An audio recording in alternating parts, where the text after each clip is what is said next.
Vamos a hablarles sobre la oposición durante el Porfiriato, una época muy importante pero también muy complicada en la historia de México. Aunque Porfirio Díaz duró 30 años en su poder, logró unos avances de infraestructura y economía, aunque su gobierno estuvo lleno de desigualdad, represión y falta de libertades. Exacto, todo parecía muy organizado, pero en verdad había un control total.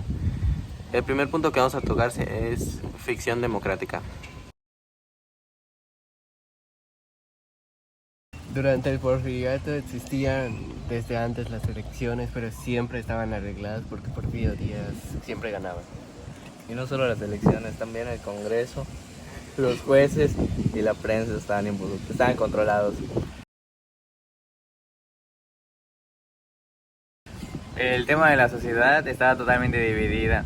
La mayoría de las personas vivían en extrema pobreza, mientras una pequeña parte de la élite tenía todo el poder y el dinero. La estructura social parecía una pirámide. Arriba estaban los hacendados, los empresarios y políticos.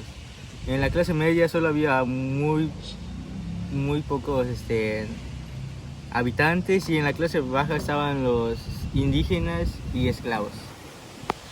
La mayoría de los mexicanos vivían una vida muy dura, lo cual no tenían acceso ni siquiera a la educación ni a la salud, lo que les hacía muy difícil salir adelante en su vida.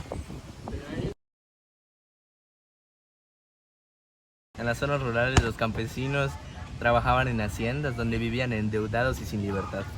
Era como esclavitud moderna, muchos estaban endeudados y la deuda pasaba de generación en generación. A pesar del miedo y las rebeliones, la gente se empezó a organizar para rebelarse y protestar, aunque la respuesta del gobierno siempre era violenta. En vez de dialogar, mandaban a la policía a reprimirlos. Aunque las demandas eran justas, la represión era la norma.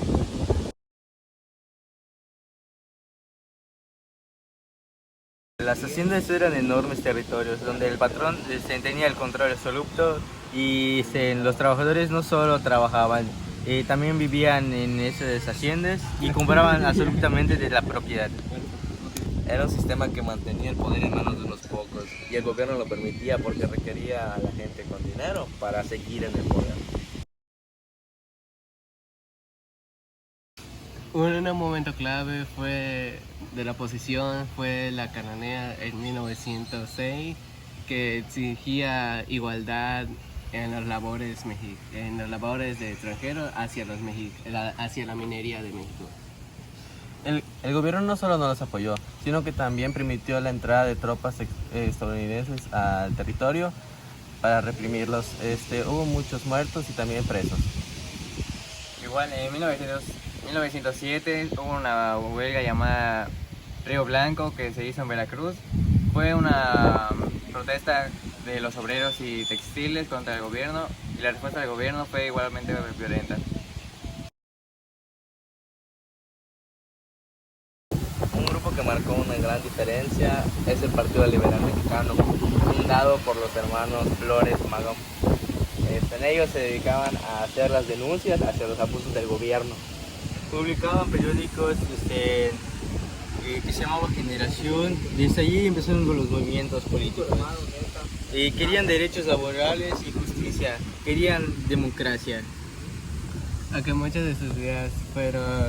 Aunque fueron perseguidas, muchas de sus ideas influyeron a lo que se llamaba la Revolución Mexicana.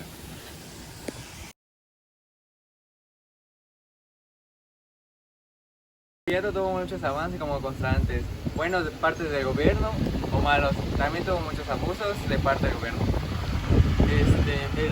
La oposición se fue formando poco a poco, desde campesinos y obreros hasta grandes intelectuales como Flores Magón. La huelga y los escritos críticos despertaron una sociedad que ya estaba cansada de tanta injusticia. Y eso tuvo impacto aún estallido en la Revolución de 1910. Muchas gracias por escucharnos. Es una bonita tarde.